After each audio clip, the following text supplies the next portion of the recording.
Thank you. Councilmember Garcia, Here. Mayor Pro Tem Damian, Here. and Mayor Estrada. Here. Thank you for that. At this moment, I will open up public communications. Chief Deputy City Clerk, is there anybody looking to speak? No, Mayor. Okay, and seeing that there is nobody looking to speak, I will move to close public communications and move on to our study session, which is regarding Esperanza Villa Year 2 and the Garvey 2.0 Grant Funding Opportunities presentation with Brielle from the Regional Housing Trust and Manuel Carrillo from our Department of Regs and Community Services.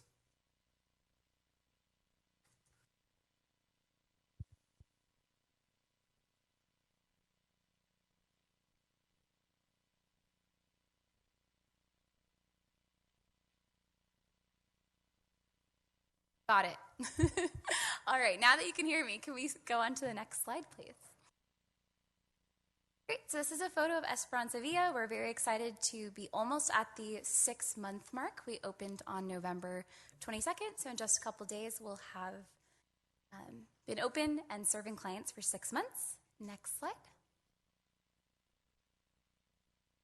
Okay, so what have we accomplished in 6 months? I'm very excited that there is an update to this slide that you're looking at. As of today, the 6th person has been placed into permanent housing, and Volunteers of America has really caught their stride. They're the service provider. So within the next 30 days, 12 more clients are going to be connected to permanent housing, bringing us to 18 out of the first 25 being permanently housed. Other milestones: almost 6,000 meals served, 22 referrals to health services, 9 employment referrals, 6 benefit referrals, so like DPSS services.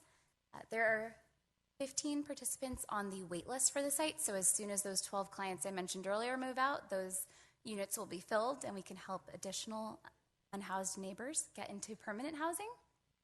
And there's another partnership at the site, which is with Kaiser Permanente, so that grant helps to serve seniors. So 8 residents have been assisted through the Kaiser grant with needs, including medical equipment and wheelchairs. If we could go to the next slide.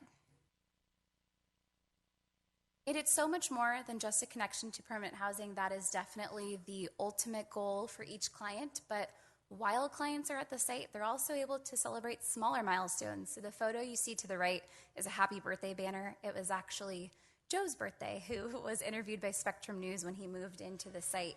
We've also been able to celebrate special occasions at the site, including Thanksgiving lunch when we opened, Christmas cards, Valentine's Day, an Easter egg hunt, and birthday celebrations. And just to really humanize what the experience is like, the first client connected to permanent housing was a 76-year-old woman who had been homeless for nearly a decade. And within 3 months of receiving case management and services at Esperanza Villa, she is no longer unhoused and has her own senior apartment.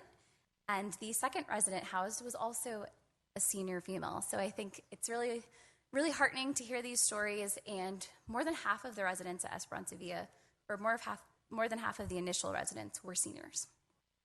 We could go to the next slide. Okay, so I mentioned that connections to permanent housing are going faster now.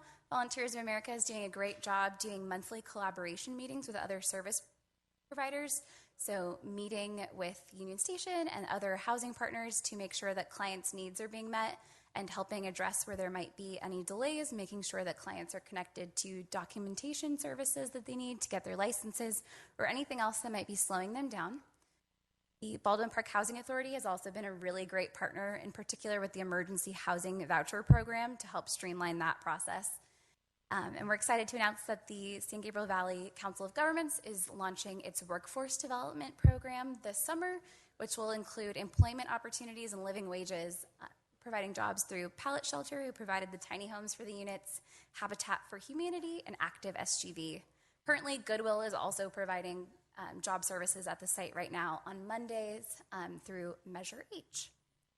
And the COG is also launching a feminine hygiene drive through its Village 143 program, which will benefit the site. We could go to the next slide. Really thankful to the city of Baldwin Park for setting an example for its neighbors. So you see here some of the cities that have come and toured the site. The city of Torrance is working on building its tiny home site. While it's not in our region, they still came and looked to us for an example, which is very exciting. And the city of Montebello has an asterisk by it. Some of you in attendance here were at its grand opening this morning. So 30 more units of interim housing in the San Gabriel Valley opened this morning. Okay, we could go to the next slide. There is a funding opportunity in front of us. So Cities and Councils of Governments Interim Housing Services Fund. So this grant provides $80 per bed per night, and if approved by City Council, the SGV COG will submit a joint application with the city to apply for operational funding for the second year at Esperanza Villa. The grant would extend operations from November of 2022 to November of 2023. You can see in this diagram here, the program is already meeting most of the requirements, which include security and case management, 3 meals per day, and hygiene services on site. The only update to the program so that it would qualify for this funding is to become fully Housing First compliant. So to access this funding, the referral process for Esperanza Villa will need to update to remove the background check requirement and align with county and statewide Housing First models. And if we go on to the next slide, we'll talk a little bit more about Housing First. So the goal of Housing First is to provide housing to individuals and families as quickly and with as few obstacles as possible. So applicants aren't rejected for things based like credit or their criminal history. And Housing First is considered a national evidence-based best practice, which means the research shows that this method works best. In 2016, California became a Housing First state, and more recently, the County of Los Angeles became a Housing First county. So that's why this county funding source is a Housing First funding source. So service providers in Los Angeles County follow the Housing First model, including our service lead for this area. And Esperanza Villa is actually an outlier at the moment as the only tiny home site that is currently performing background checks. So updating this policy would bring us in alignment with what other tiny home and other bridge housing sites are doing and allow us to access the funding opportunity that we just mentioned. We could go on to the next slide. Also wanted to introduce the Garvey family site. So the trust provided $1.25 million to develop up to 50 beds of homeless housing at this site. This will serve families experiencing homelessness in Baldwin Park, which is a really great expansion to the individual tiny home program. Site will similarly have on-site laundry, restrooms, and showers, including, and also have case management and services on site.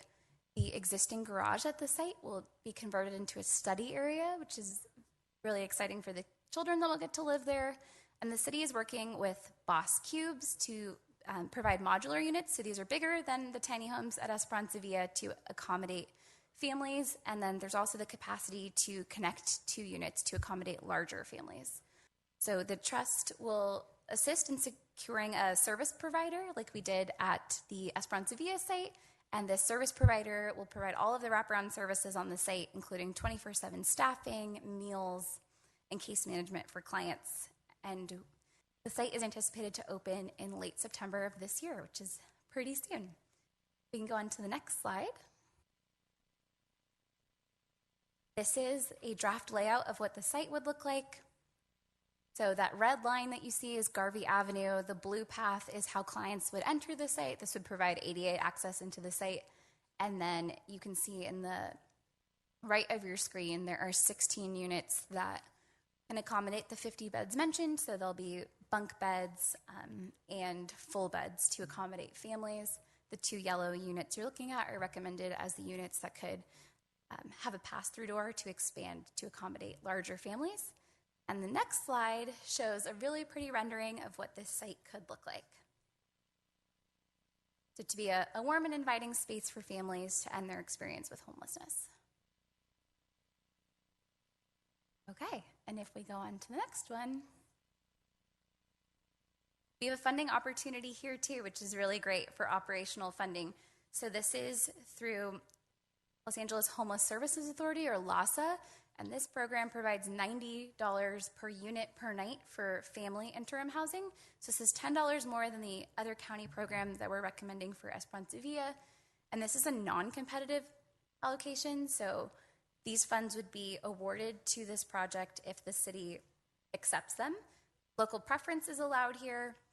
There'll be 24/7 staffing, including security at the site. This is also a housing first model. So this means no criminal background checks would be allowed at this site.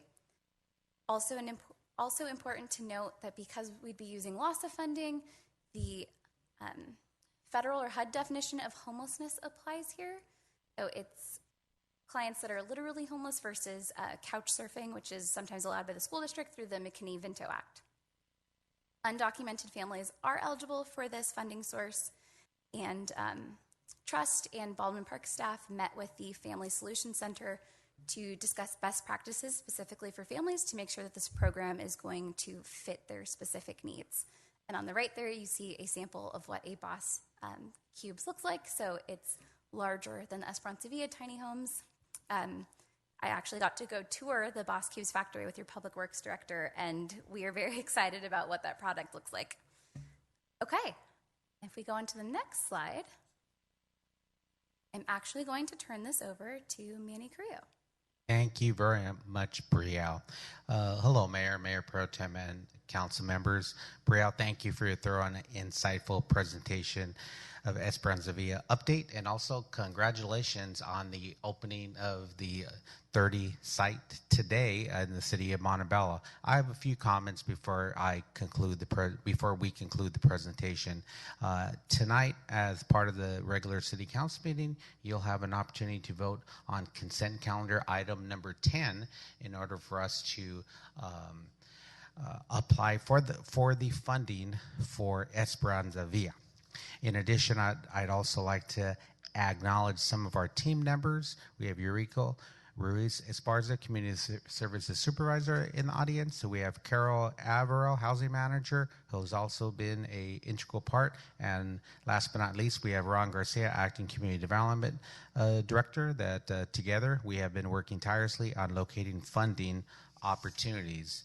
And funding is the key. The City of Baldwin Park's Homeless Task Force has been at the forefront of every administrative meeting, Board of Supervisors proposed motions and motions after multitude of letters of support, and we now have the first ever funding opportunity in the total of $10 million across the county to fund cities and councils of governments to support operations and interim housing services sites in local communities that are not central to the city of Los Angeles or the huge continuums of care that leave little or no funds for jurisdictions like us. Without this pivotal funding support, cities would continue to struggle to close the gap of the much needed and deserved housing resources for every unhoused resident in the city, despite of what led them to experience homelessness in our streets. So without going on too much longer, once again, consent calendar number 10. We have a staff report. Hopefully, City Council will approve to move forward with that staff report. In addition, at the time, we did not have the enough information to prepare a staff report, so we will be proceeding and asking for an allocation from LASHA to provide funding for year one for the Garvey family site. And we are here to answer any questions that the City Council may have. We have explored all options, including home ARP funds, and the only funding available at this point would be number one, general fund, or number two, LASHA, the money that we are requesting. And this concludes staff's presentation. Thank you. Mayor. Yes, Councilmember Garcia. Thank you. First of all, thank you, Brielle, for the presentation. As always, it's always, very informative and well done. My question is, why are we receiving this proposal from a third party versus the City Council being part of the designing of the Garvey Center? This is another sensitive use, very similar to the Tiny Homes Village, that we should be involved with at every step. Is it because it's external funding that we're just kind of receiving a briefing on this. We also received something very similar with Project Home Key, where that was a courtesy briefing, and we were very appreciative. But at the end of the day, these are very sensitive uses in our community, and the city council should be involved at every step. Otherwise, what am I here for? You know, if that's going to be the case, I'm just here to rubber stamp, then I might as well just go home.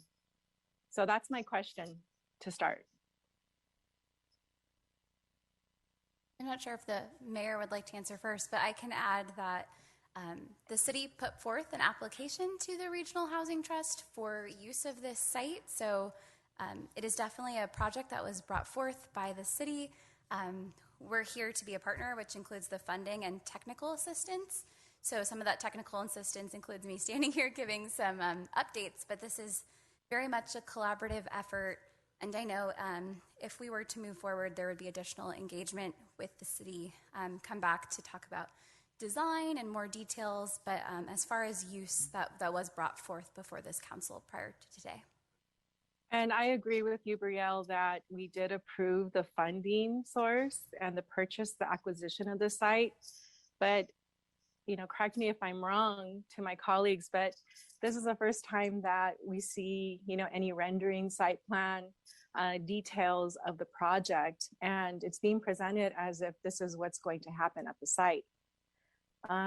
Usually what we do in this city is, even if it's a private development, we like to be involved at every step of the project because of its impacts to the neighborhood. So even if it was a private development, I would be asking the same thing. This should be no different. And you know, what I would ask for is for us to really look at this as a full council. Let me remind everybody here that every member of this council has an equal weighted vote. There is not one person on this council that has greater influence than the other. So we should all be briefing, you know, we should all be part of the process at every step. And so I would ask that we, you know, hold off on any decision making until the full council is here to participate in the process, versus kind of doing a rubber stamp. Yeah, so I just want to add, so this is not the first time that we've seen renderings or any plans regarding this tiny home project. I think for the last couple of council communications from Enrique and from Public Works, we have seen renderings and we have been seeing sketches, at least for the last 2 or 3 months. So Has it come to council, Mayor? Well, you get those emails as well. So has it come to the council meeting? So has it come? Okay. Has it been agendized? I'm not done talking, so I need you to not interrupt. It's not about it being agendized. We all have access to City Council. We all have access to Sam. I don't have access just to Sam on every first and third Wednesday of the council meeting. It's up to the council to choose how involved they want to be. If a council member isn't here today, that's on them. You know, we can't slow down. We've slowed everything down. Just look at cannabis. Cannabis should have been fixed a year ago. But because people don't show up or because people aren't doing their due diligence on their free time, we're not getting things done as fast as we should.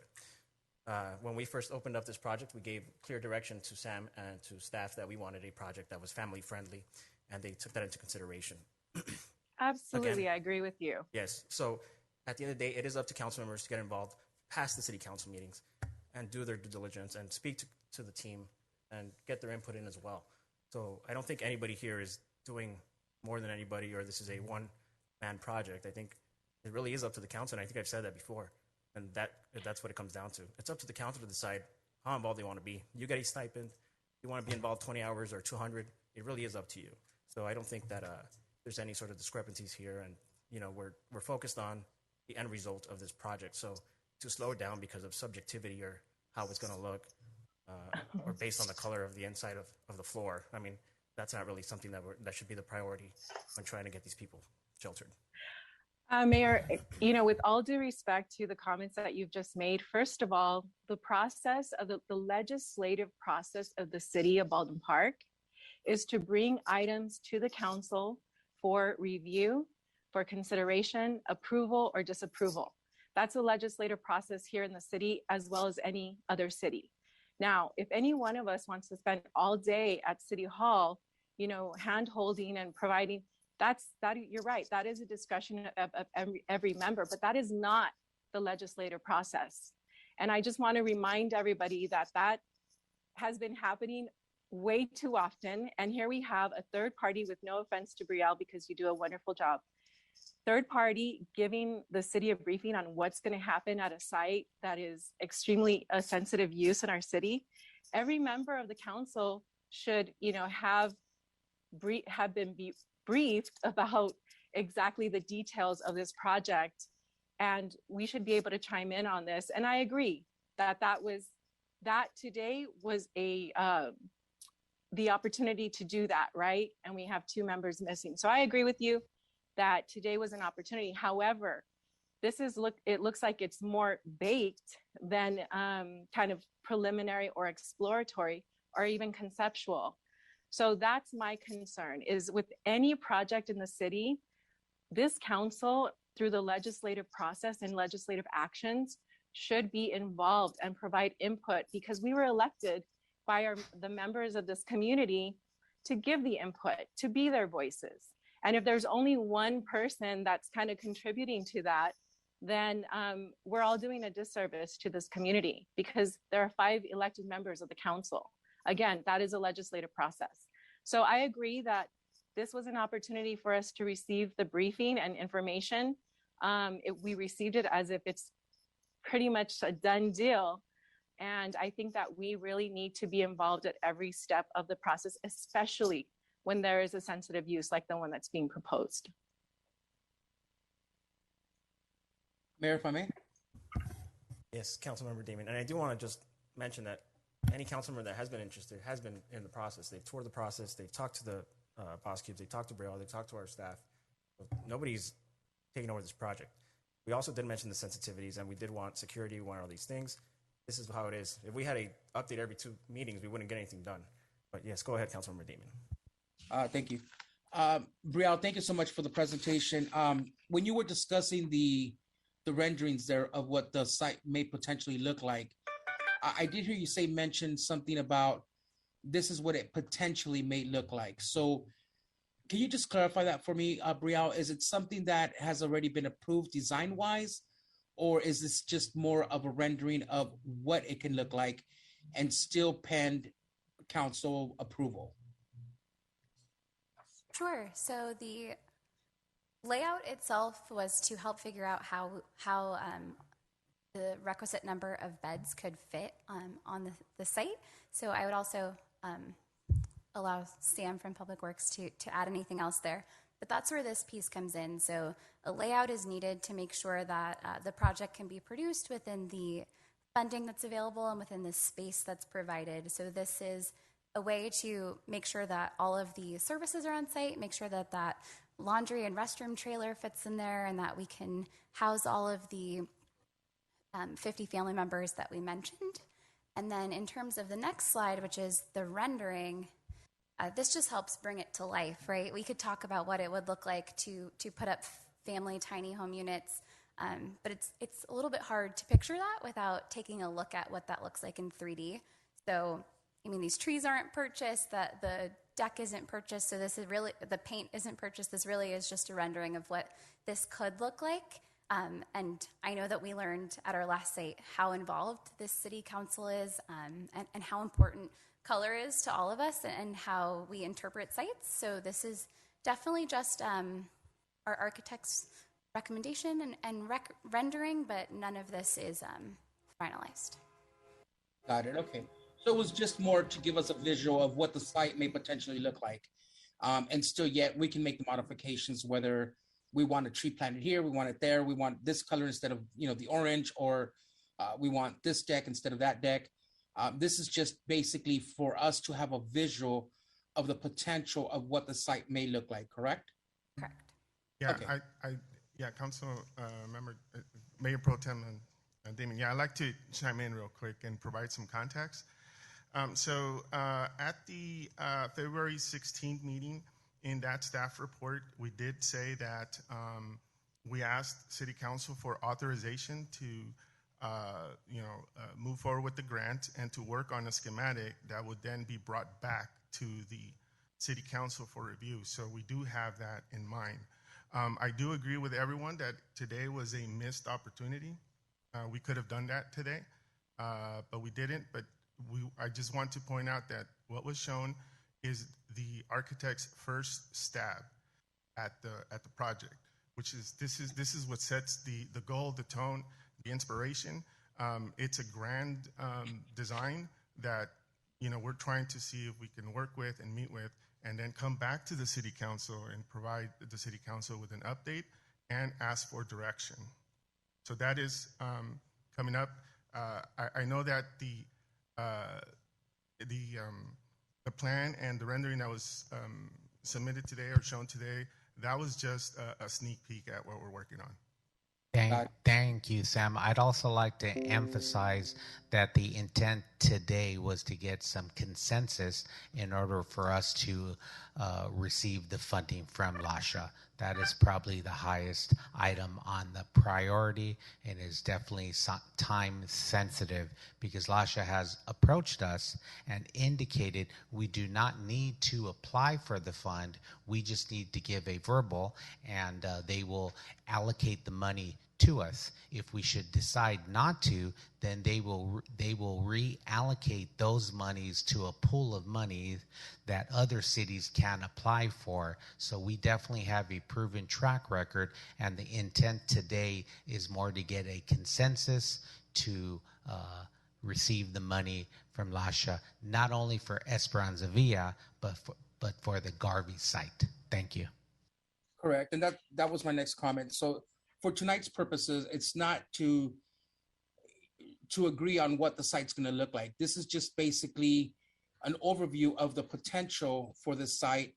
But the important thing here is for us to either agree or disagree not to obtain the funding for the Esperanza Villa Year 2 and for the Garvey site.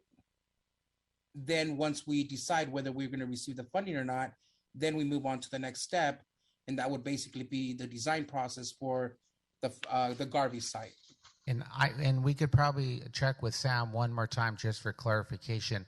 I believe we do have latitude in regards to the paint and some of the features, aesthetic features that will be placed there. When we applied for the funding, I want to say last December, we had indicated it was going to be approximately 50 beds. So Sam and our architect kept that in mind when we planned for the existing elements associated with the family site. Sam?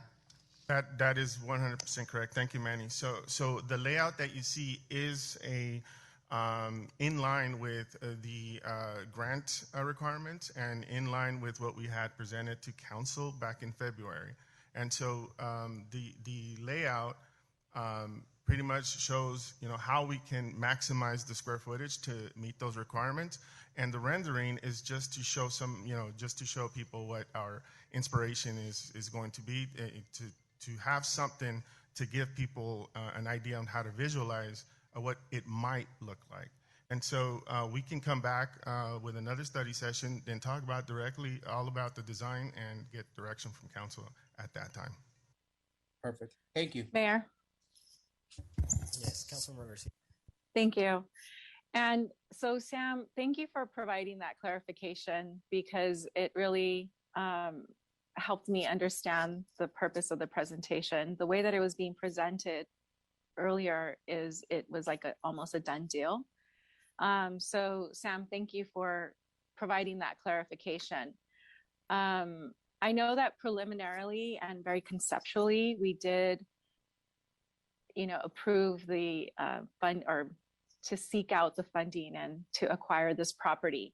But I don't think we've ever really talked about, is it going to be for families? Is it going to be for seniors? Is it going to be for single occupants?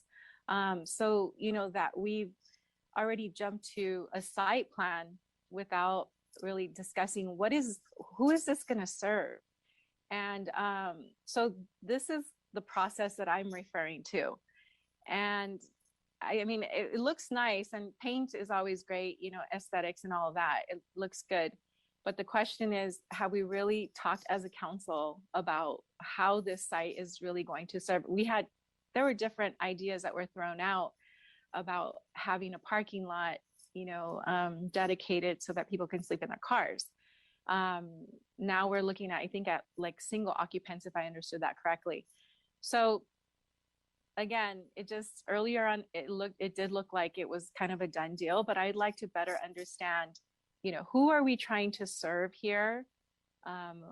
What is that going to look like? What is that little community going to look like? Is it going to be like the tiny homes, where it's a single person per unit? Is it earlier on? I thought we were going to do families. So is that fleshed out in this proposal, or is there still opportunity to provide that input? And then obviously that's going to impact the design of the site. If I could interject, Councilmember Garcia, in regards to the dynamics associated with the Garvey site, it is for families. So we are not going to house an individual there. That facility is specifically for families, and that's why there are several structures within those tiny homes that have larger rooms, because we do not want to turn anyone away that may have 5 children or 6 children. So that's why there's partitions that could open up so the family unit can stay together. Okay, so at what point will we be able to actually look at the units themselves? I heard cube boss, or I think if I heard that correctly, but what are the units going to look like? I mean, if we're going to have partitions and things like that, what does that look like? What does a structure look like? So I'm thinking maybe we could have a upcoming study session in regards to those units. I think we have enough information to share with the city council, so we could generate some consensus, hopefully. But once again, the intent for tonight's presentation was just to receive direction to apply for those funds, or to utilize those funds that Lasha's graciously offered to the city of Baldwin Park, not only at one site, but for 2 sites, which is almost unheard of. Thank you. And Manny, on the strings attached for the loss of funding is basically that both sites would require us to forego the background check, right? Correct. The intent is to implement low barriers, housing first policy. As Brielle mentioned, we are the only city in the area requesting background checks. So it is becoming increasingly difficult to work with a nonprofit to coordinate those background checks. So if we do proceed with the low barrier, no background checks, we will align ourselves with all the other agencies throughout Southern California. A prime example, we were at today's grand opening of the Montebello facility, and they are implementing, or they have implemented housing first, low barriers, so no background checks. And so we would align ourselves with all the different housing facilities. Thank you. Thank you, Manny. And thank you for that. Here's my concern. When we're talking about a family environment where we're going to have children present, possibly single mothers, a family environment, and then we don't have any background checks, that's a concern for me. And so that's where, again, funding is always, of course, I am an advocate for going out and identifying funding, but what are the strings attached, and how does it make sense for what we're trying as a city and a city council, what we're trying to create at that site? So that would be my concern. I will not support funding that requires us to forego the background check. I'm okay with, obviously credit issues, that's to be expected amongst our homeless population or people at risk of becoming homeless or being unsheltered. We already know they're going to have credit problems. But if we're talking about criminal backgrounds and we are trying to create a family environment that includes children and single mothers and very vulnerable population, then I would not be in favor. Yes, Councilmember Garcia, just to add a little bit more information to that comment, there also is a significant process in terms of evaluation and a screening process. It is not a background check, but it definitely is a screening process where they ask a number of questions and you need to be a fit for the facility. So it isn't a background check, but there is another form of process to try to figure out if that individual or family is a good fit for the facility. And Manny, when is this due? When is the deadline? I'm going to refer that to Eureka. She may have the specific date. I believe it's the 25th, but Eureka? It's on mute.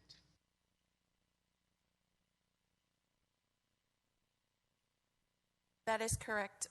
The first round of funds for the LA County Esperanza Year 2 are due May 25th, which is the first ever funding opportunity that cities and COGS receive. And as Manny had mentioned, this has been after months of advocacy, an immense amount of support letters, and just yesterday the Board of Supervisors approved additional funds coming to cities. So the deadline would be May 25th, and there will be additional applications that could be submitted, but it is highly unlikely that because of the funding structure, that one district will get funded. So we would like to be the first to submit the application for the project. Thank you. Eureka, as Eureka mentioned, the City of Baldwin Park would like to submit 2 projects, and that's in one district, and the City of Montebello will be submitting another project. So there's 5 districts, and there's only $10 million to go around. So it is going to be very competitive, and we do definitely have the upper hand by LASHA asking for us to apply before the pool or the competitive element opens to the general public. Thank you. And one last question for Eureka or Manny. If we do apply for this funding, are we pretty much committing to their rules, or is it that we could apply and then decide at that time whether it makes sense for our projects? I could go ahead and elaborate on that. There are strings attached or guidelines to their funding. So if by chance we do proceed with their funding, then we would need to abide by their guidelines. Mm-hmm. And to add to that, Councilwoman Garcia, there has been a month of advocacy with the county and LASA, and as you all recall, there's a Blue Ribbon Commission on Homelessness. So this funding is actually reflective of that local preference. So this is it is the complete opposite of what happened with Motel 6. I think that with Motel 6, cities were not part of the conversation. Their opinions were not considered prior to these projects coming in. These funding sources do have latitude in terms of local preference, local nexus, so we would only be serving those in residents of Baldwin Park. In addition to that, we also advocated for communities that are more vulnerable, such as undocumented individuals, which prior funding cycles did not allow. And lastly, the additional local approach. So there continues to be a considerate amount of local support with these funds. And LASA does recognize the lack of kind of collaborative manner that initiated these homeless efforts, but we have been in the forefront of continuing to advocate for that additional local interaction within the implementation of not only funds, but also the projects that are in our city boundaries. And so the screening process, like to understand, it would have been nice to have some of the information in advance, but the screening process, I think if I understood that process a little bit more, and in depth, I'm definitely open to hearing, hearing what that process is.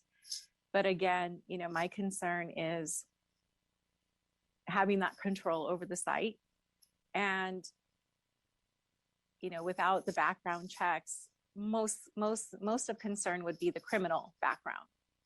Again, that's an area that I don't have a comfort level for that at this point.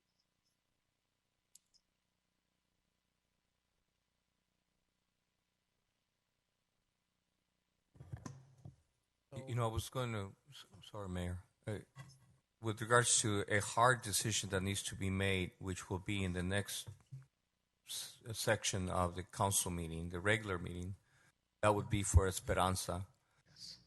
There's a timing consideration for sure.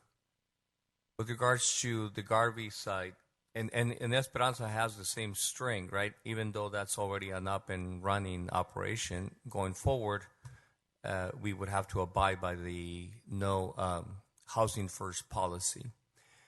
For Garvey, Manny and Eurico, must a hard decision be made? I mean, not in the open session, in the study session, obviously, but you're saying they would take an indication of whether we would be interested in applying for the actual grant for Garvey?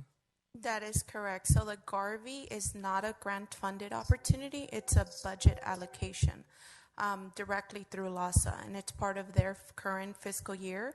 So if the city was to approve that funding source, we would have to let LASA know that we could move forward with that project, or seek to apply through the traditional competitive process. I guess, Eurico, I was saying, must that be indicated tonight, or I know we have to come back with a actual staff report with a decision, but they would want to hear some sort of indication? That is correct, because they would have to open that allocation up for other cities that would be interested. So if I could interject, Mr. CEO, we could maybe give Lasha a soft yes as of right now, prepare a staff report for the first meeting in June in regards to the Garvey site. So we have a placeholder, and I would think that we'd be able to proceed that route for the Garvey site. And as mentioned earlier, item number 10 on the consent calendar is on the agenda for the regular city council meeting. So we'll get some direction on that item this evening. Great. So we're giving direction now for the Garvey, for the 2.0 site, and then we're voting on Esperanza Villa at the 7 o'clock meeting. Yes, sir. Great. And so I just want to add that background checks aren't the norm in shelters. I personally work with domestic violence victims and their families, and we don't do that. We do intakes. We do a thorough intake, and depending on how they answer those questions, we can determine whether they are a good fit or not. A background check will not determine whether these people are a good fit for the project, for the feeling of that community. So it's more of a intake, taking their information, finding out what kind of assistance they need or what kind of issues they're dealing with. Depending on how they answer, depending on the age of the children that are with them, we do a more thorough intake, especially with teenagers, just because they are a little bit more. Their mood can be a little bit more volatile. We want to make sure that they too understand where they're going and why they're going and things like that. So, I think it is very important that we make sure, because there's families that might have a record for something minimal, right, or something that isn't there anymore 10 years ago. And so what do we do with these people, right? Do we just let them stay on the street with their kids because of something that happened 5 or 10 years ago? So me personally, I know that it is a big discussion. I know that it sounds a little scary, but just kind of working with families firsthand, I know that is not it's not representative of the shock value that statement gives. So, Mayor, just for clarification, so putting Esperanza Villa aside, because we're going to be taking that item up at the regular meeting. So do we have to give direction for the Garvey site now? We would love to receive some direction. If we do not receive direction, we will instruct Lasha that we are very much interested, although we need to prepare a staff report for the first meeting in June to officially receive the allocation. That So it? what amount are we talking about for just the Garvey site, Manny? How much money would LASA allocate to us for the Garvey site? The total amount for Garvey has been $840,000 through a direct budget allocation. And we are trying to provide some direction to avoid those funds being part of the competitive pool process. Because all we have to do is say yes, and the funds are ours pretty much. Correct. Correct. So the way I look at it is like this. We have three options. We've already purchased the site, right? We know that the reason why we did that to begin with was because Esperanza Villa did not house families. So the biggest thing here is this site is going to be geared towards families, single mothers, single fathers with children. Our three options are either we don't move forward with the project because we don't have funding for it, and we purchase the site for nothing. We get the funds from LASA with the condition of no background checks, or we allocate the funding from our general fund. That's kind of the way I see it. Those are our three options. For me, I've been dealing with a lot of homeless situations lately. I know, Manny, you're aware of that because I'm always calling you to figure out where we can place these people.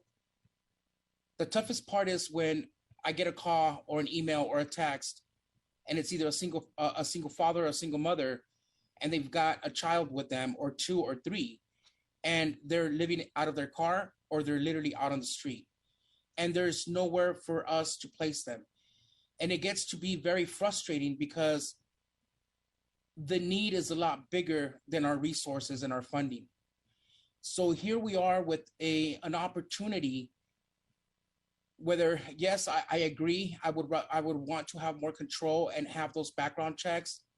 But as Manny, as you know, I believe since Esperanza Villa's opened up, we've had two participants that have been pretty much kicked out of the facility for not following the rules.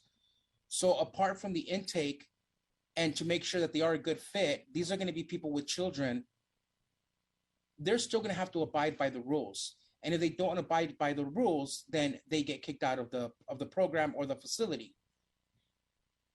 I don't think we want to tap into our general fund for this when the funds are there. For me, I would, just based on the situations that we're facing right now, and I know that we're going to have a lot more families struggling in the future, and these are our Baldwin Park families that we're going to be serving. It's not going to be like Project Home Key, where it's participants from all over the county. We have to accept the funds from LASA, and at this point in time, we just have to be very careful to make sure that these participants are following the rules. Because we have to place them somewhere. We have to shelter these kids somewhere, these families somewhere. We have nowhere to put them. So for me, I would be in support of obtaining the funds from LASA for this project. Yeah, and so Mayor Pro Tem, I do want to add that if we don't house these families with young children at the tiny home site, the new proposed site, they're going to end up getting housed at hotels and motels and places like the Grand Park Inn, where we know that it's not suitable for families. They don't have access to food. They don't have meals. They don't have the best atmosphere or environment around them. So not only would we be giving them a much, much safer location, we'd be giving them a place where they'll have a room and space for them to enjoy. I know that they're including a potential playground, a communal space so that they can do homework, have access to resources. So, I think that all of those services outweigh that background check. We also have to consider that we've been showing frustration to the county, not just as a city, but as a member of the region and the San Gabriel Valley, because we haven't seen our fair return on Measure H dollars. So it sounds to me that this is not even a grant. This is a budget allocation, which means that it's a more secure funding, making sure that we do have a more permanent or more structured funding, bringing our Measure H dollars back to our city, which I think we should be doing. So I would say that yes, we should be supporting this as well. And in the meantime, if we'd like to learn more, I think our staff can find family shelters and we can tour them and learn about that process as well and how they go about their intakes. And I would just ask Mayor, because I remember when we first purchased the site, we went out there to see what the potential could be. We toured it, and we did have that where we wanted an area for children to be able to have kind of like a computer room, a homework room, so that they have the ability to be able to continue learning while living there. I would just ask that, when it does come time for the design process, that we do include the entire council and just, allow us all to have an input as to what we want the site to look like, just out of common courtesy for the entire council. But I think most importantly right now for me, of course, I want the site to look great. I want them to live in a great site, colorful.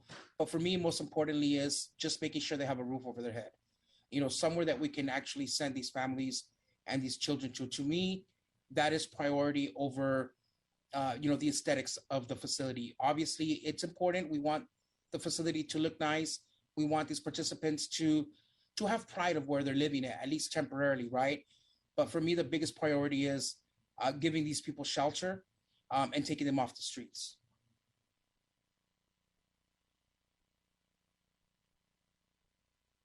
So, Mayor, I think that Mayor Pro Tem's comments are very compelling, and I agree with you, Mayor Pro Tem, that this site is a perfect site for creating housing for people who are experiencing homelessness or that are unsheltered.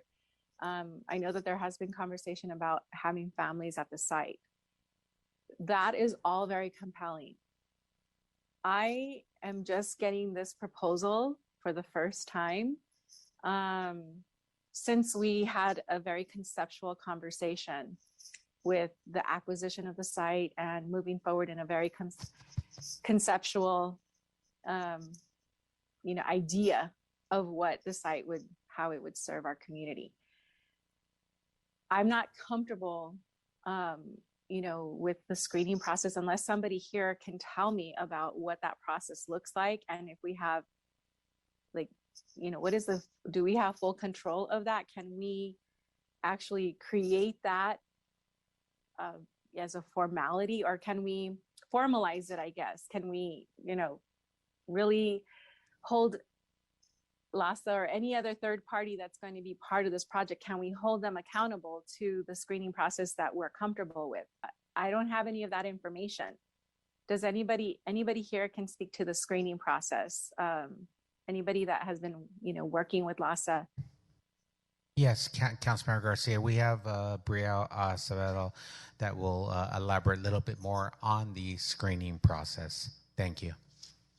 Great, thank you. So this isn't particular to LASA's screening process. So LASA would actually just be providing the funds for the site, and there would be a competitive procurement for a service provider at the site. So the city would have the opportunity to work with the service provider selected, or even earlier in the stage, to make sure that what's put out in the RFP really includes what you're looking for in a service provider. Make sure that the party you're hiring to operate the site and to do the checks really checks all the boxes for the things that are important to the city, with the exception of actual background checks, since that's not allowed by the funding source.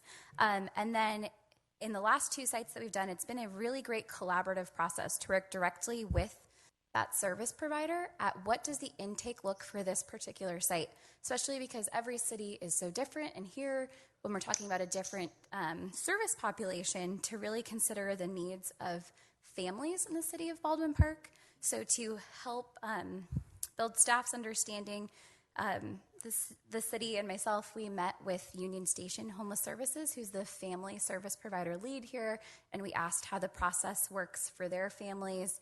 It was really helpful to learn that they've typically seen families of a size of 3 to 4. It's varying compositions in terms of head of household and number of children. And they also talked about their intake process with families and how they work to make sure that each client's needs is being met. So we do have some partners we can look to for how it's done at their sites, But I think that the really big and exciting piece is to be able to work directly with the service provider that would work at the Garvey site to create something that really fits this site and the families that are unhoused here. So, Brielle, what I'm hearing is we will have the opportunity to work with the chosen operator of the site to develop our screening process. Yeah, so it's actually part of something a little bit larger called the operations plan. So the city will have the opportunity to say what the site is going to look like. So we'll have the opportunity to talk about what does that intake process look like, what kind of services are provided to clients. You know, in our other contracts, we've put things like transportation to make sure that clients can get to appointments and jobs, and really creating just a comprehensive site plan that helps meet clients' needs. And the intake and evaluation process is definitely part of that. It's informed by the service provider's best practices, but also hands-on development with staff. Okay, so give me an example. Thank you for that information. Give me an example of where somebody would be excluded from being part of the community. Yeah, so something that would exclude a client from our current Esperanza Villa site is an inability to take care of something called their activities of daily living. So to live at that site, you have to be able to feed yourself, to bathe yourself, to not have a health need where you would need to be in care in a facility. So that's one of the metrics. And then you also have rules that each client has to abide by. So sites have no visitors allowed. They have rules for times of entry and exit, use of your bed, right? So a client could lose their bed for non-use of the bed. And these are all things that are part of this plan. And then also just behavioral rules, so to make sure that there's no violence at the site. So there is a way to shape this so that it is safe for everyone on site, and really informed by what service providers are experiencing at other sites in their vast experience. Okay, would we be able to assess whether somebody was a sex offender and exclude them from the community? So the only way to do that would be to run a check, and that is excluded from this process. We did specifically ask this question of Union Station, thank you for reminding me, to find out how they deal with this, especially because you have youth and understanding what this process looks like. And this is also included in their services plan. So it is really the responsibility of each parent or guardian to have to watch their child or their children. So each family has their own unit and control of who enters that unit. And then in communal spaces, there should never be a child left unattended. So there are rules in place to make sure that children are taken care of, that there is no opportunity for anything untoward to happen at the site. That operations plan would also include information about use of communal spaces, like the laundry room or the bathroom or anywhere where you might be worried about visibility. So it's a really comprehensive document, and it outlines not only what the clients are abiding by, but what staff is doing. So what are those 24/7 staff doing to ensure? So their wellness checks of clients, their monitoring of those shared spaces, and it's really just a mutual agreement between anyone staying at the site and the operator of the site to make sure that everyone is safe and taken care of. And of course, you know, I am thinking about the constituents that will be living on site as well as off site. And my next question is, okay, with the existing tiny homes village, do they have a background check, or is it also, do we forego that process? There is a background check process happening currently to extend the use of the site and to accept the funds that we're talking about in the next session. That process would no longer continue. As Okay. of November. Okay. And then my next question is, I heard you mention referrals, that there were 3 referrals from, I can't remember what organization. You had a slide on it. Are these all referrals from people living in the city currently? Yes. Okay. Yes, just for clarification, anyone staying at the tiny homes Esperanza Villa needs to have a nexus that they are living in the city of Baldwin Park. They're living on the street, in their car, and so on. They need to be somehow connected to the city of Baldwin Park. And Manny, what would be the alternative funding? I know that El Monte was successful in identifying their own funding and, you know, having their own home key project. I'm not sure how they did that or if they partnered with a nonprofit. I don't know the mechanics of that, but they have full control, from what I understand. Yes, of that yes. site. There's funding available to purchase a hotel and create our own version. And Eureka could. This might be a great opportunity to discuss this, and Eureka could elaborate a little bit more on that. That is correct, Mayor, Councilwoman Garcia.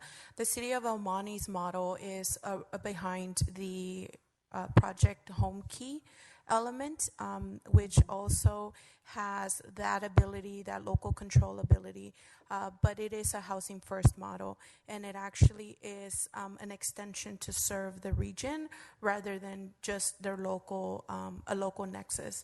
So those funds are, they are operated through the city.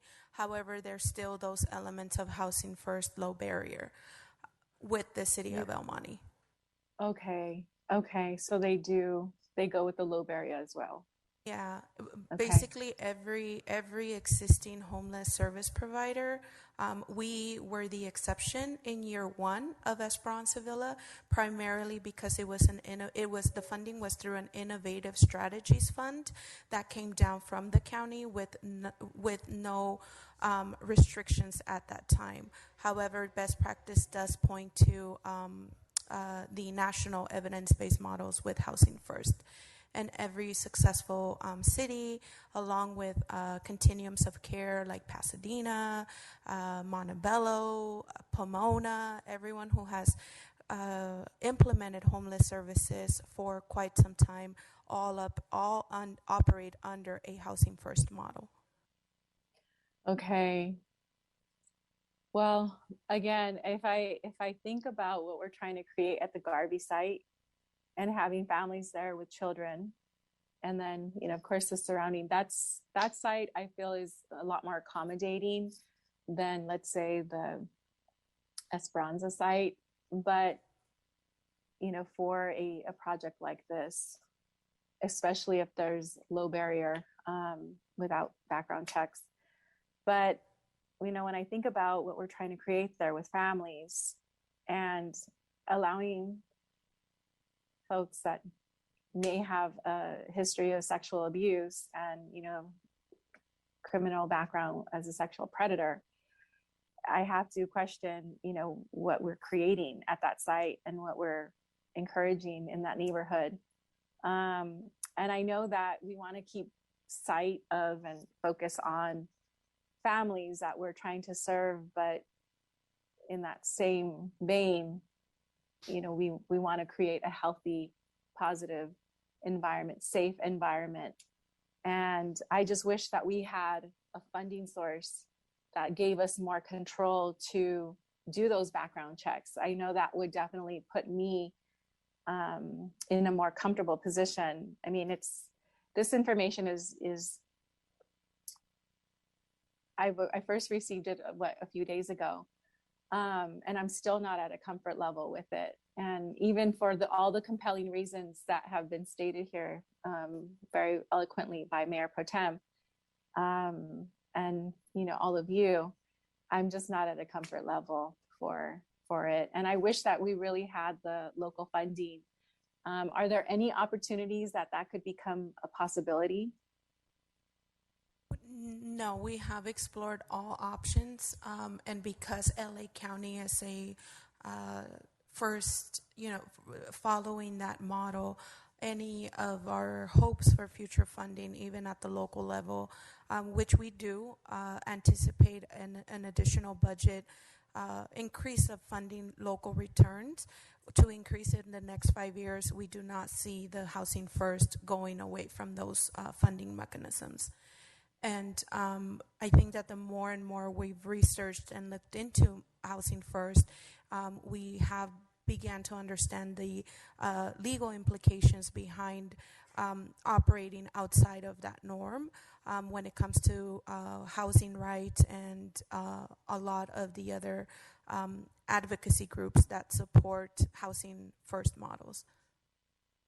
Mhm. Yeah, I'm sorry, Eureka. I'm still not at a comfort level with it. So I'm just gonna, let's continue with the conversation. Great. And then Thank you. Mayor Pro Tem, what is your position? No, I mean, at this point in time, like I mentioned before, we only have three options. There's no other funding source that we can look out for. We've already purchased the site. We need to shelter the families. For me, unfortunately, there's like I said, there's no other funding source. So I mean, let's get the money and move forward. We need to place these families somewhere. Great. So I think at this point, we are at a 2-1, and I think that's because there's only three of us here that is enough to give direction. Is that correct, City Attorney? Yes, Mr. Mayor, you can still give direction if there's a will to do so and a majority. Great. Okay. So it sounds like council member is in favor. I am as well. I would ask that we just next time we talk about this, we just bring more information that backs the housing first model to be able to defend our stance on this and why it's so critical that we move forward. So thank you, staff. Thank you. So at this moment, I believe that is the end of our open study session. Thank you, Brielle, Eurico, Manny, for your due diligence. At this Mayor? moment, we will, yes, Councilmember Can Garcia. we take a vote on that for public record? Sure. Can we do a motion?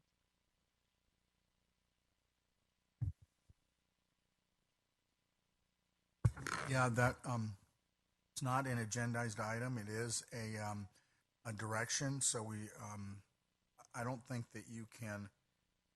I don't think you're prohibited from taking a vote, but I don't think you have to take a vote. So if it's just to provide direction, I mean, isn't this the final? Isn't this an actual? It's not an action, a council action. No, it's just direction. So we'll vote on the actual funding for tiny homes at 7 o'clock, and then once the Garvey site comes back, we'll vote on that as well. So there'll be a record. Okay. Great. So at this moment, we will move to recess to closed session.